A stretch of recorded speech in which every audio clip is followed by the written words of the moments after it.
see, how's the finance doing? Well, they had projections. Have they met any of their ridership projections? No. Have they met any of their revenue projections?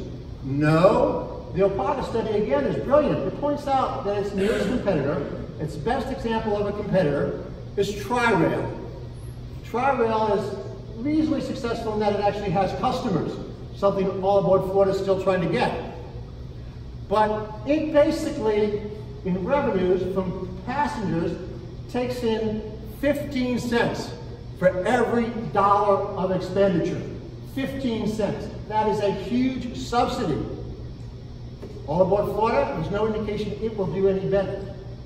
Through its first 6 months, which the Opaga study covered, it was less than about 30 to 40% of its projected ridership, which had, actually what the Opaga study had projected, which was a lot less than its burger-bought ridership study of 2013 and 2017. Is there any indication that this thing might be successful? No. Is there any indication that this thing will be dangerous? Yes. 15 deaths have attested to that. The safety issues is the responsibility of the state.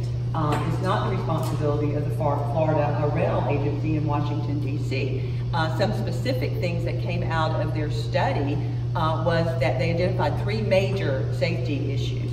One is that there is no state or federal regulations on high-speed rails that go between 81 and 125 miles per hour. Currently, there is none. They did identify that FDOT currently has the authority to regulate, but at this point, they have chosen not to regulate them, but to go on the FRA recommendations.